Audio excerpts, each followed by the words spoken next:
before we had stories being told at movie theaters, we had stories being told orally and through books.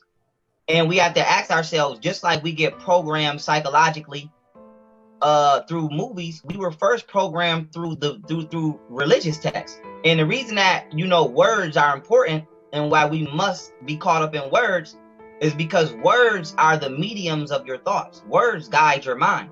And words are actually a lower level of consciousness. We use words because we've been devolved from telepathy. But the reason I'm bringing that up is because if you look at the ancient Egyptians, not only did my ancestors have the oldest writing system in human existence, they didn't have a vernacular language. They didn't speak English. We told our stories through ideograms. And so the brain frequency of Africans at that time was just extremely high. And the reason I'm bringing that up is because in order to conquest the African mind, you have to lower its megahertz frequency. And that is what words do. So let's just break down, you know, words, especially since we're talking about, you know, brainwashing and mind programming.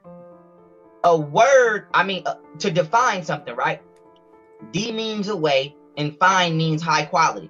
So when you define something, you take it away from its highest quality.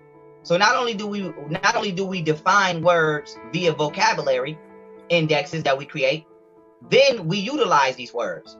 Now you have what is called typoglyphia, which is your brain's ability to acknowledge and define a word as long as the first or the last letter is in a proper place. So in religious texts, it says what? The tongue is mightier than the sword. Why? Because you have ridges on the top of your mouth that create what is called audible friction. And when you see black people, some of my ancestors who have not been colonized, they still talk with the cluck. For example, they talk like, and the reason that that's important is because my ancestors didn't use words, they used sounds. And they used the roof of their mouth and their jaw bones to create audible friction, which stimulated their pineal glands, and they were actually able to speak things into existence. So in order to take that power away, because we all know when we were enslaved, our language was taken, but we just don't know the original language. So now that you know the original language, which was frequency, and pata, as we call it, in order to take this language, you had to create a vocabulary system, which literally imprisoned your tongue. So this is what words are used for. So the tongue is mightier than the sword. And this is when you put the S on the back of the word sword, you get the word words. So a word is like what you use to battle the mind's ability to communicate itself. Now, when we go into the English language, we use words to create sentences. A sentence is what? A period of imprisonment. So you imprison in your consciousness with the things that you're being told to speak. Now, after you get sentenced, just like in the courtroom, you become convicted. Convicted means just to convince. So we just convincing ourselves of the reality that we live in, and that's why it exists. And so even continuing down that path, when we go into wordplay, we convince each other by making statements. A state is the state of existence, and ment is your mentality. So depending upon my tone of voice and how I speak to you, I can put your mentality in the state that I want it to be in.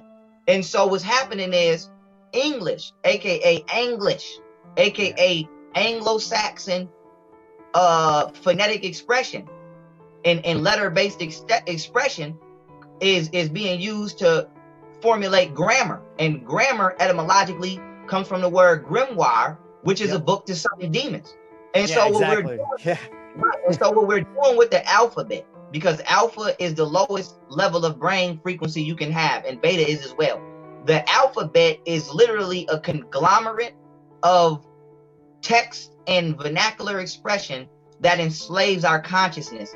And as long as we continue to use the English language, we're going to be enslaved. And not only is the English language enslaving our consciousness, religion is deeply rooted in this language. And the fact that we subscribe to these spiritual deities that are rooted in English language, it makes it even harder to get rid of the language. Because if I tell somebody Jesus never existed, not only do they don't want to believe that, you don't want to get rid of English. Because if I say, hey, let's create a healthier language that denotes higher consciousness, just like there was no word for Jesus back then, there will be no word for Jesus tomorrow. So our inability to let go of our toxic belief system is what is allowing the deep state to win and to finesse us, because we refuse to change the frequency. Go ahead.